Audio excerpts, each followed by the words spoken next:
Olá, boa noite. Eu sou Bianca, R2 da Patologia, e vou falar um pouco sobre as lesões estromais da próstata e da bexiga.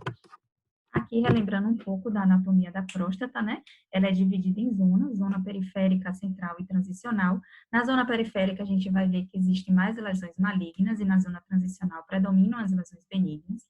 A gente consegue ver as vesículas seminais, os ductos deferentes, o ducto ejaculatório, a uretra prostática e a uretra membranosa. Nessa imagem aqui é só para ver que as lesões ocorrem principalmente no estroma, que é composto por músculo liso. Utilizamos 4 artigos, né? O artigo de Távora, que foi o principal deles, inclusive ele é um patologista cearense, nordestino, que fala sobre uma revisão dos tumores mesenquimais da bexiga e da próstata. Utilizamos 3 outros artigos, os tumores mesenquimais da próstata, as lesões fusocelulares da próstata do adulto e a proliferação pseudosarcomatosa miofibroblástica na bexiga, um estudo clínico-patológico de 42 casos. Eu vou falar um pouco lá na frente que esse nome foi modificado, só que a gente utilizou esse artigo pelas imagens e porque é um estudo mais antigo que mostra tanto a microscopia quanto a macroscopia.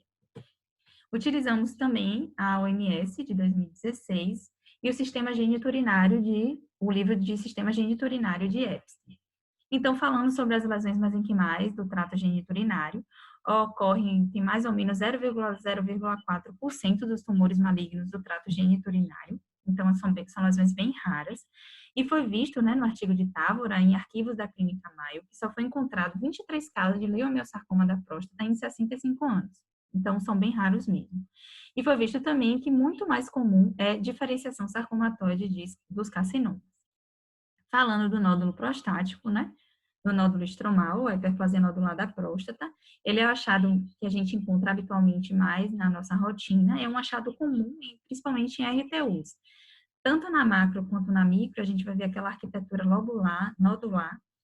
Algumas vezes a gente pode encontrar uma edentação estromal sobre as glândulas, o estroma está tão hipertrofiado, hiperplasiado, que ele empurra essas glândulas, simulando um fibroadenoma ou um filoide. Uma outra coisa que a gente vai encontrar na microscopia é a hialinização da parede de pequenos vasos. Aqui um exemplo, né, do nódulo, a gente consegue ver que ele está bem circunscrito, e aqui a gente consegue ver alguns vasos discretamente hialinizados, ou até muito hialinizados. Aqui é um outro exemplo dessa proliferação estromal, né, principalmente ao redor dos vasos, e a gente não consegue ver nesse aumento nenhuma atipia. Aqui é um outro exemplo de um nódulo bem delimitado, as glândulas sendo empurradas pelo estroma, mimetizando um padrão filoides-like, né? Aqui é um outro exemplo, né?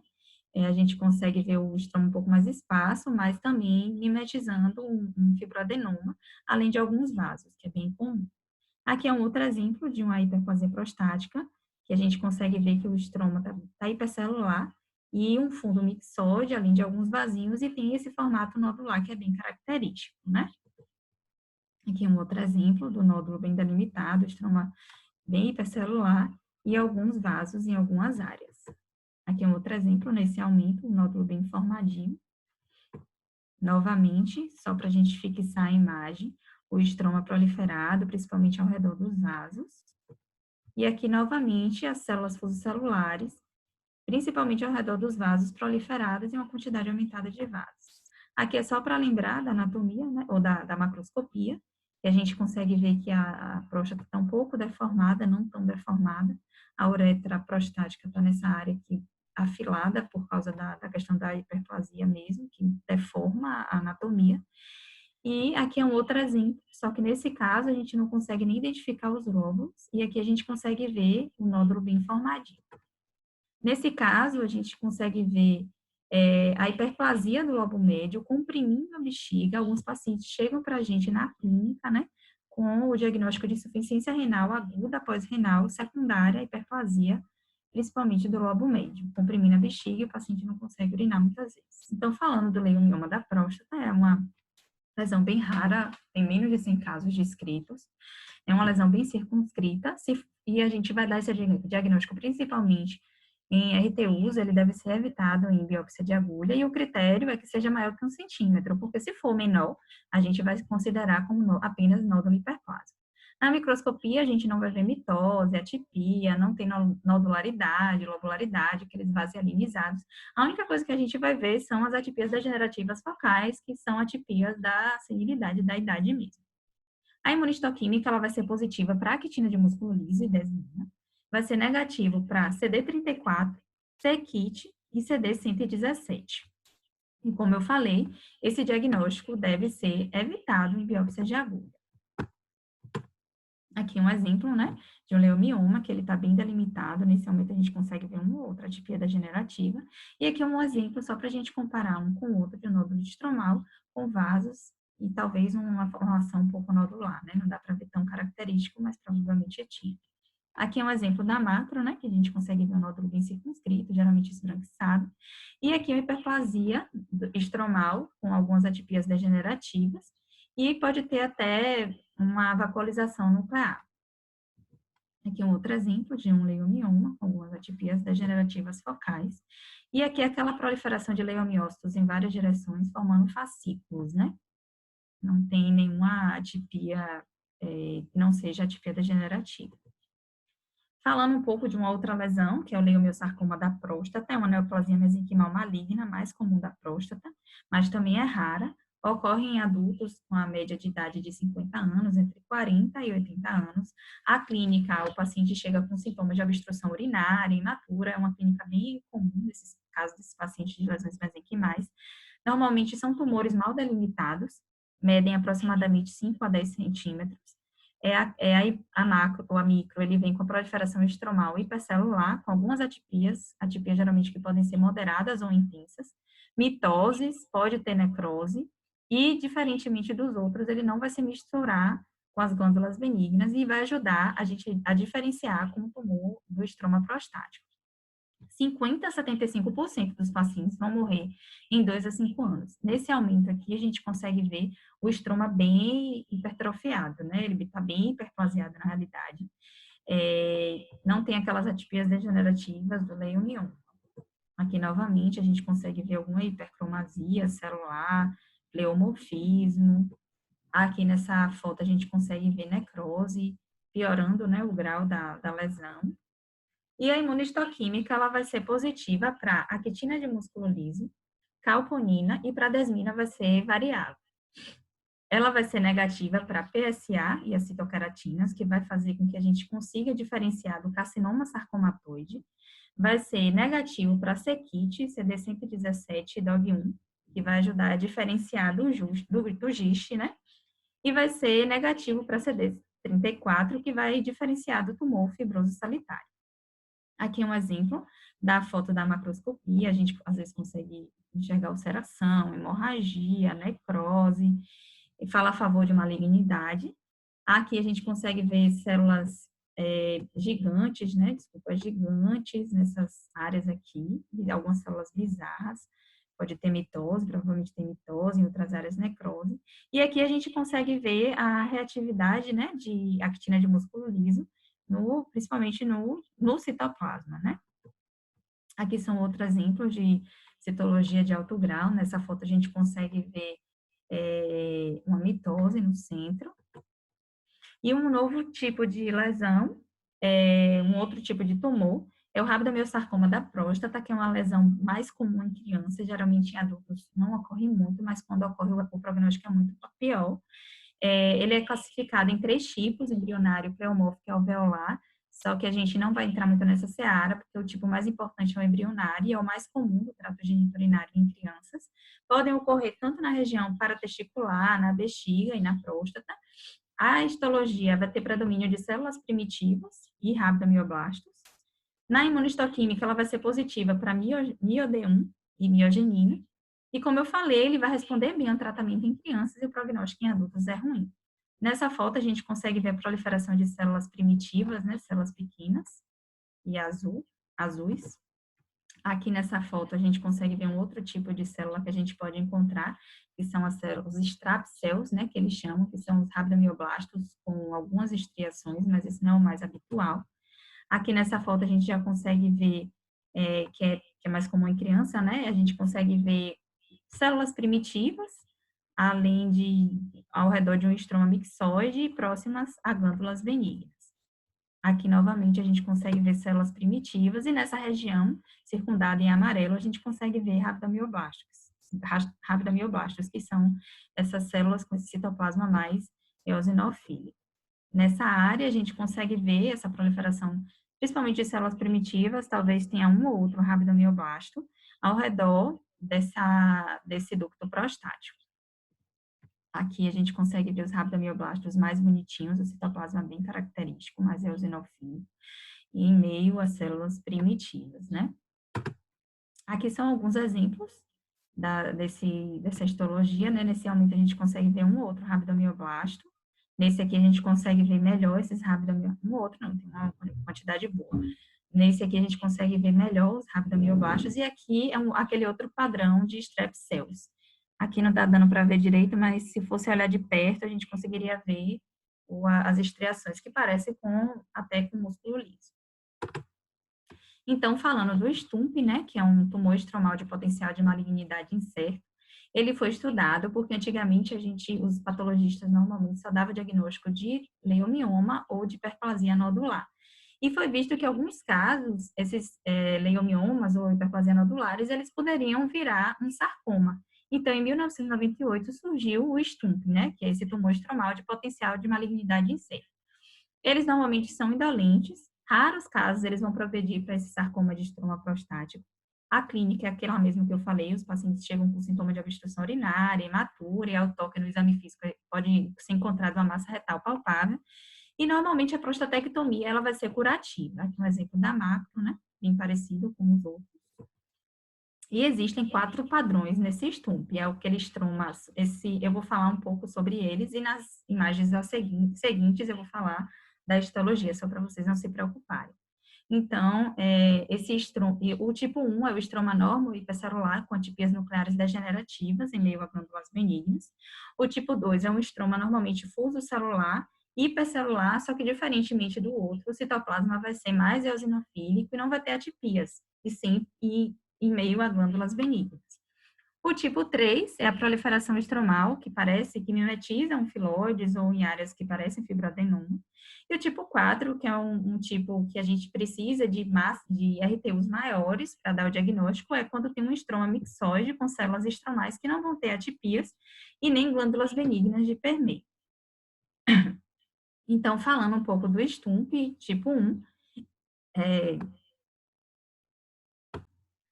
ele, como eu falei, ele vai possuir um estroma normal hipercelular, com algumas atipias nucleares, geralmente são atipias degenerativas, como a gente consegue ver nesse aumento, em meio a glândulas benignas. Aqui um outro exemplo que a gente consegue ver de um STUMP, né? Em meio, o estroma está com algumas atipias degenerativas, em meio a glândulas benignas. Mais um exemplo, né? Nesse aumento maior, a gente consegue ver. Normalmente, a gente não consegue ver mitoses e são apenas atipias degenerativas. O prognóstico é muito bom nesses casos. Mais um exemplo, né? Que a gente consegue enxergar aqui, glândulas benignas e algumas atipias degenerativas. Uma coisa que ele fala e que ele deixa claro no artigo é que não existe um padrão, um tipo 1, 2, 3 ou 4, para esse tipo de STUMP virar um sarcoma. Então, é bem claro, deixa bem claro que não existe um padrão para falar, não, esse vai virar ou o outro vai virar, certo? Então, aqui um outro exemplo de um STUMP daquele tipo 1, com algumas atipias degenerativas em meio a várias glândulas benignas. Novamente, só para a gente fixar, atipias degenerativas, certo? Em meio a glândulas benignas. Novamente, aqui, algumas atipias. E você vê que a gente não consegue encontrar aqueles vasos e que o rearranjo não é nodular.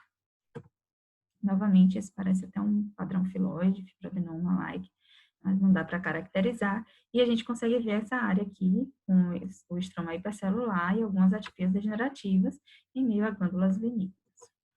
Novamente.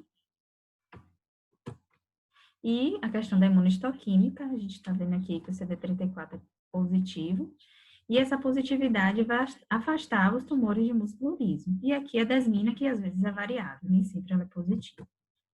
O outro tipo, como eu falei, é o STUMP, com estroma fotocelular também hipercelular, só que nesse caso o citoplasma ele vai ser mais eosinofílico e a gente não vai ver atipias e sempre ao redor de glândulas benignas. Nessa imagem, a gente consegue ver bem a diferença, né, entre o tipo 1 e o tipo 2. Aqui a gente consegue ver que ele está mais eosinofílico, mais vermelhinho ao redor de glândulas benignas. E aqui a gente consegue ver algumas glândulas benignas com atipias degenerativas. Pode ocorrer de ter uma extensão extraprostática aqui, como a gente está vendo, aqui é o padrão citológico, aqui algumas atipias degenerativas, e nessa área ele vai lembrar até músculo liso, que é aquele padrão com citoplasma mais eosinofílico. Então, falando do terceiro tipo, né, que é o STUMP3, que vai ter uma proliferação estromal, que vai mimetizar um Phyllodes-like. A gente consegue ver que ele está bem hiperplasiado, empurrando essas glândulas benignas nessa área aqui, ou pode ter áreas fibroadenoma-like. Novamente, o epitélio prostático, com essas áreas aqui, não está tão hiperplasiada, mas está empurrando essa glândula, mostrando aquele padrão Phyllodes-like, né? Novamente, o padrão Phyllodes-like, o estroma proliferado, o epitélio prostático sendo empurrado por esse estroma. E o quarto e último padrão é o padrão estroma, o tipo 4, né, o STUMP tipo 4, que ele vai ter um estroma mixóide com células estromais, sem atipia sem glândulas benignas de permeio.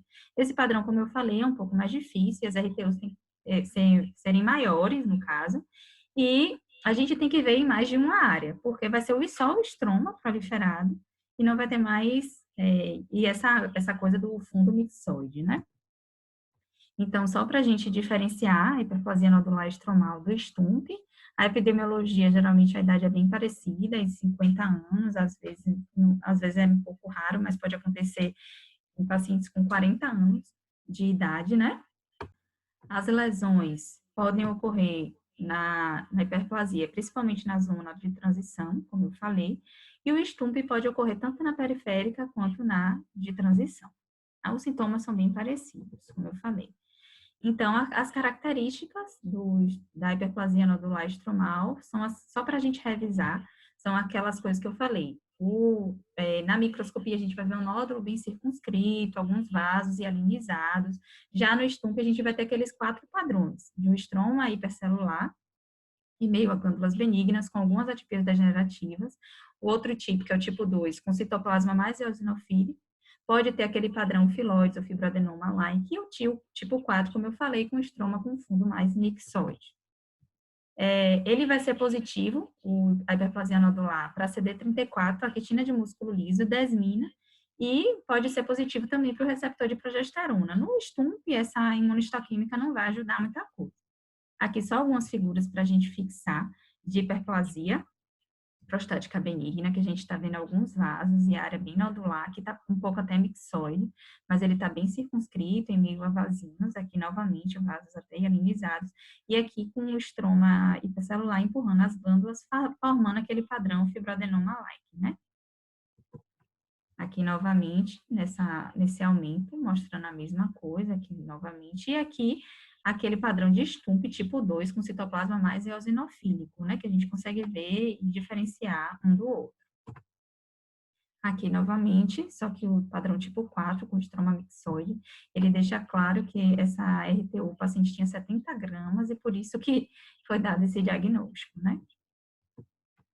Novamente, aquele padrão com citoplasma mais eosinofílico, e aqui 2 padrões de fibroadenoma, ou de Phyllodes, crescimento Phyllodes, né, com estroma hipocelular, em meio a glândulas sendo empurradas com o epitélio prostático. Então, falando um pouco do sarcoma do estroma da próstata, eles são casos mais raros, podem ser primários da vesícula seminal também, podem surgir do nada ou como progressão do STUMP, como eu falei anteriormente.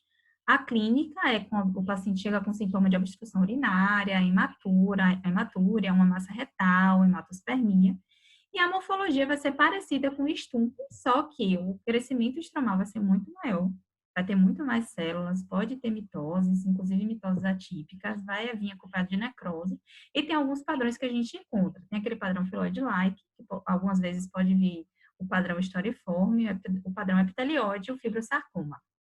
A imunistoquímica, ela vai ser positiva para receptor de progesterona, receptor de estrógeno, que é variável, CD34 e vimetina. Ele geralmente é localmente agressivo, mas ele raramente gera metástase. Aqui alguns padrões, esse crescimento celular nessa área aqui, e aqui essa hipercelularidade. Nesse aumento a gente não consegue ver mitoses. Novamente, essa área aqui a gente consegue ver o estroma bem hipercelular. E aqui a gente consegue ver um estumpe, que o estroma está hipercelular, mas não tanto quanto no sarcoma estromal, só para a gente comparar um com o outro. Aqui aquele crescimento históriforme que eu falei, aqui com células mais feias, aqui contendo até células gigantes, e ele vai mimetizar o que a gente chamava anteriormente, né, antigamente, de fibroestiocitoma maligno, por isso que ele chama aqui de MFH-like, esse crescimento, né, que mimetiza esse tipo de fibroestiocitoma. Aqui nessa imagem a gente consegue ver células gigantes, células mais feias e mitoses. Aqui o estroma mais hipercelular, em meio a vasos, que vai mimetizar um padrão filoides, um filoides maligno, e o epitélio prostático. Aqui são alguns exemplos, né? Nesse aumento a gente consegue ver necrose, o que vai dizer que essa lesão tem um grau mais alto, algumas células gigantes, células atípicas e provavelmente até mitose. Novamente, o estroma bem proliferado, né? Mostrando exemplos de sarcoma estromal. Então, só para a gente diferenciar um do outro, o nódulo estromal, ele, tanto quanto o estumpe quanto o sarcoma estromal, a epidemiologia é mais ou menos de pacientes com 50 a 60 anos. Raramente a gente vai ver em pacientes mais jovens, mas o sarcoma estromal é de 40 a 55. A clínica é bem parecida, de retenção urinária, noctúria, hematúria. E a histologia, como eu falei, do nódulo estromal, ele vai ser nodular, né? Tem aqueles vasos hialinizados e ele tem um bom prognóstico. O estumpe tem aqueles 4 padrões que eu falei, com atipias degenerativas, hipercelularidade, o citoplasma mais eosinofílico, alguns relembrando filoides ou com estroma mais mixoide. Ele também tem um curso mais benigno, claro que ele pode se tornar um sarcoma. E o sarcoma, como eu falei, só para a gente repetir e fixar, ele vai ter mitose e necrose, bastante atipia celular, e ele é localmente agressivo, mas raramente ele gera metástase. Só para a gente fixar os padrões do estumpe, aquele padrão tipo 1, com atipias degenerativas, tá vendo? Em todos os aumentos, sempre ao redor de glândulas benignas, aqui o estroma prostático. Aqui é o padrão do filoides, né, do estumpe, empurrando esse epitélio. Aqui a gente já consegue ver células gigantes, mitose, é um exemplo de sarcoma estromal. Aqui é um outro exemplo de sarcoma estromal do tipo epitelioide. E aqui a gente consegue ver até mitose aqui nessa célula. Novamente, o sarcoma estromal, bastante células, bem hipercelular. Nesse aqui a gente consegue ver um padrão de filoides-like com algumas atipias nessa área aqui. Aqui o estroma bem hipercelular. E aqui é aquela foto igual àquela anterior, com células bem hiperplasiadas, né? Hipertrofia celular. Então, entrando agora nas lesões da bexiga, falando sobre o leomioma da bexiga, um tumor mesenquimal mais comum da bexiga, só que ocorre só em 1% dos tumores da bexiga, eles são muito raros. Na microscopia, a gente não vai ver atipia, não vai ter atividade mitótica, vai ter uma conformação mais nodular, mas não tão nodular como o que eu vou falar mais na frente, vai ter uma conformação mais nodular mesmo, mas ele é diferente. A gente tem que saber diferenciar do músculo detrusor na RTU, porque o músculo detrusor, ele vai estar entremeado por tecido conjuntivo. Então, isso que vai fazer com que a gente consiga diferenciar e ele tem um curso benigno, né? As atipias que a gente vai encontrar no leiomioma são atipias apenas degenerativas, focais, como eu falei, no leiomioma da próstata. Aqui é um exemplo, né, da cistoscopia, da cirurgia e da macroscopia. Como a gente pode ver, são nódulos mais bem delimitados, geralmente esbranquiçados na macro. E aquele mesmo padrão que a gente encontra em mioma de útero, no leiomioma da próstata, como eu falei, são feixes de leiomiócitos em várias direções, formando fascículos, né? Aqui, fascículos de células fotocelulares. E aqui nessa foto a gente consegue ver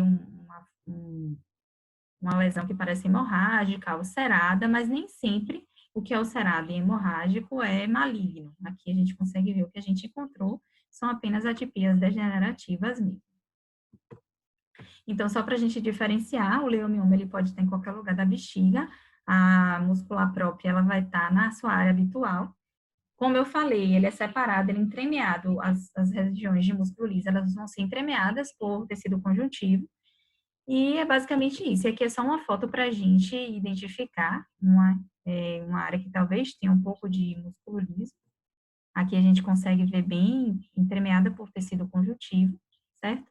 E aqui um leiomioma. Então, a gente consegue diferenciar. Então, falando de uma outra lesão da bexiga, que é o leiomiosarcoma da bexiga, é o tumor mesenquimal maligno mais comum da bexiga, geralmente ele é bem circunscrito, frequentemente ele pode ser polipoide, ele vai ter necrose, mitose, geralmente são mais de 5 mitoses em 10 campos de grande aumento, e as mitoses, na maioria das vezes, são mitoses atípicas.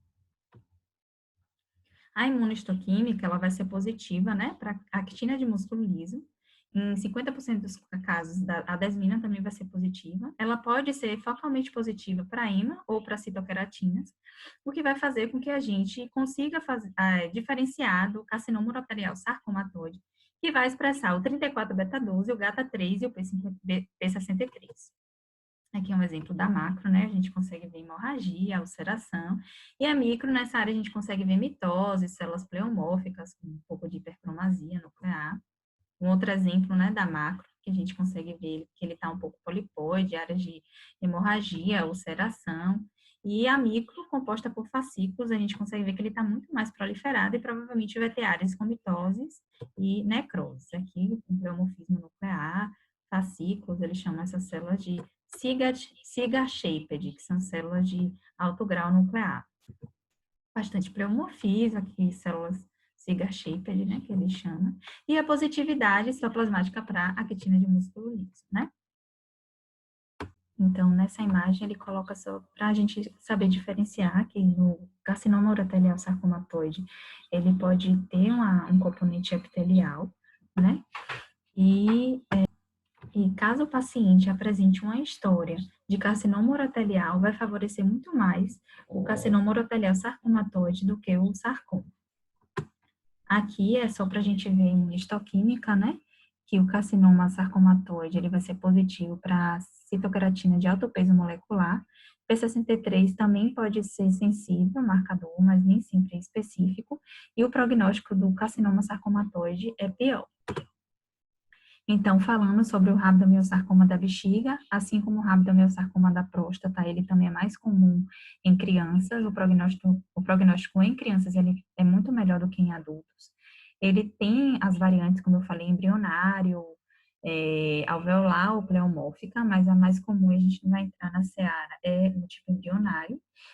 E pode ter o que a gente chama de variante botrioide. Por que botrioide? Porque ele tem um aspecto polipoide na macro, tipo em cachos de uva, e na micro a gente vai ver que ele tem um epitélio sendo empurrado por células primitivas e um estroma no fundo mixoide, né? A hemorragistoquímica, ela vai ser positiva para desmina e miogenina, e a mioglobina vai ser positiva em 50% dos casos. Como eu falei, ele vai responder bem ao tratamento nas crianças e o prognóstico é ruim em adultos.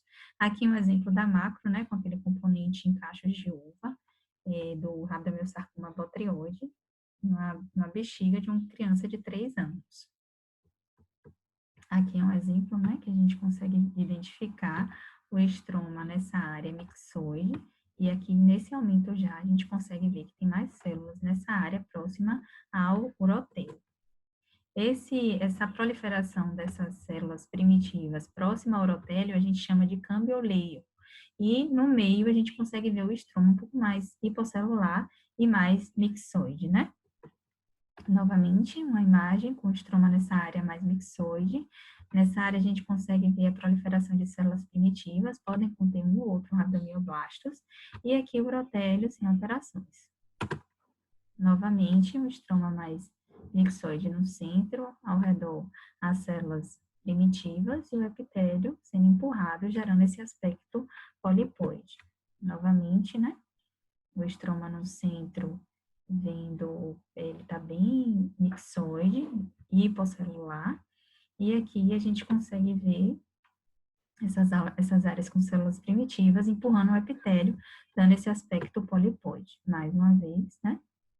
Aqui pode conter um ou outro rabdomioblasto, que inicialmente não está tão claro, e o epitélio sendo empurrado, gerando esse aspecto de polipoide, né? Que é o que a gente chama de epitélio cambioleo, a área de cambioleo subepitelial.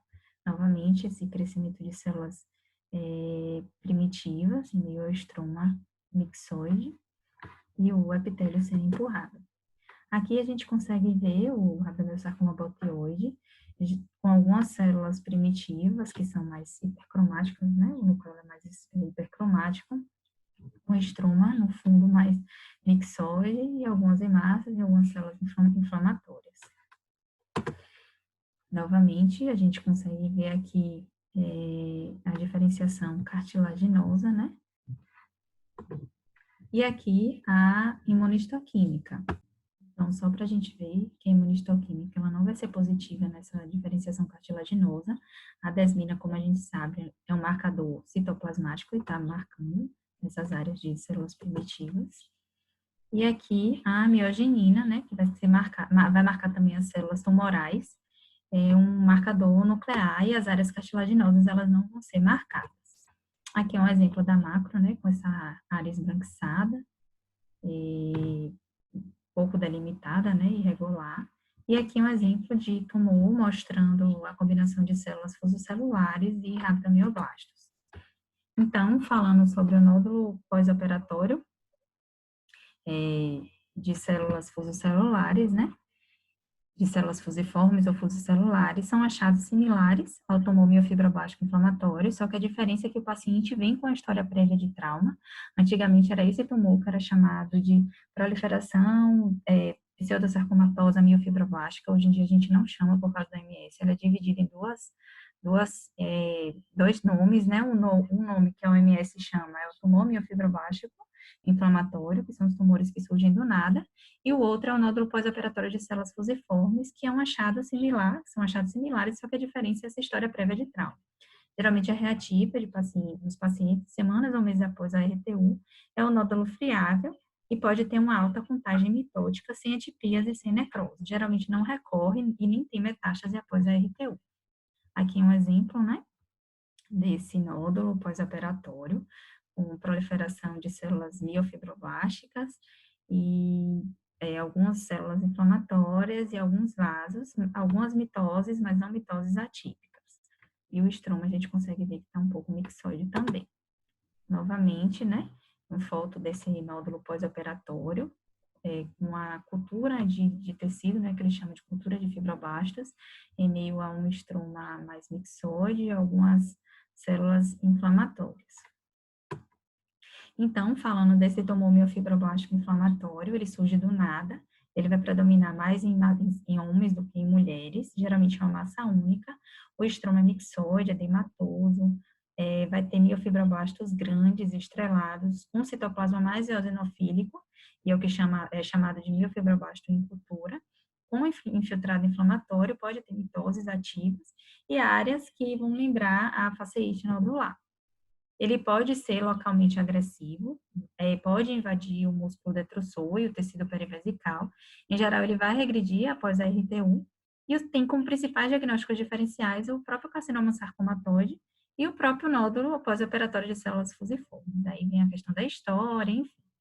A imunistoquímica vai ser variável, tanto para pancito, quanto desmina, quanto a actina de músculo liso, e o algo que só vai ser positivo em 50% dos casos. Aqui, como eu falei, a gente utilizou o artigo, mesmo com um nome diferente, a gente não usa mais essa proliferação miofibrobástica pseudosarcomatosa, só para pegar essas imagens da macroscopia e da microscopia de um nódulo polipoide na região do lumen da bexiga. Aqui é um exemplo, né, com o mesmo nome, o nome errado. Não é que seja errado, é que a gente não chama mais. Esses artigos são mais antigos e por isso que está com esse nome ainda, desse tumor miofibroblástico inflamatório, mostrando células fusocelulares com algumas mitoses e essas células inflamatórias de permeio, e aqui invadindo a musculada própria.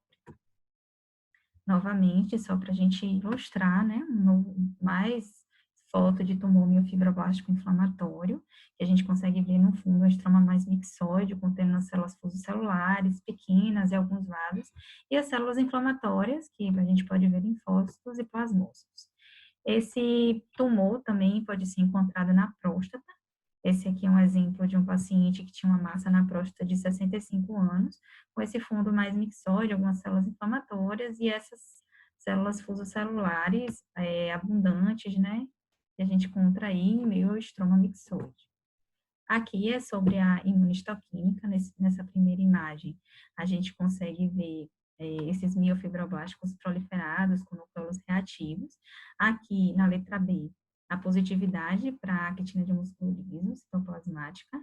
A C, a gente vê a positividade para a citoqueratina. E o D é a positividade para imunorreatividade, na realidade, para ALK1. Aqui, como a gente pode ver, é um ensaio break apart do FISH, onde a gente consegue identificar que as áreas mostrando, né, que tem rearranjo, porque os sinais se separaram, a banda verde e a banda vermelha.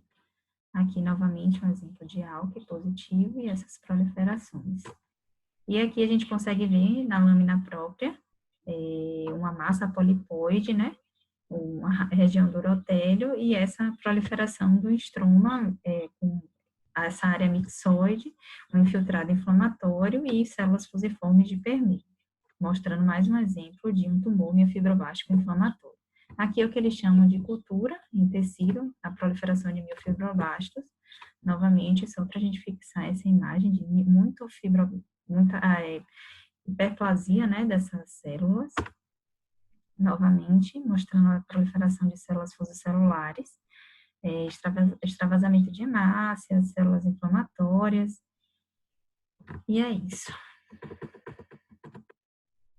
Aqui é um outro exemplo, só que esse caso a gente vai ver na próstata, que também pode acontecer a proliferação dessas células fusocelulares, chamado também de tumor miofibroblástico inflamatório. É o mesmo padrão, né? Células fusocelulares em meio ao estroma mixoide, pode ter núcleos com vários tamanhos, nucleole algumas vezes, hipercromasia nuclear normalmente não é vista.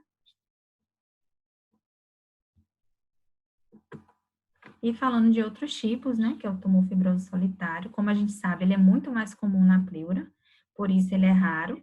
Ele vai ser normalmente centrado na lâmina própria, geralmente é uma massa polipoide intraluminal, com células fusiformes com depósito variável de colágeno e a positividade para CD34 e BCL2.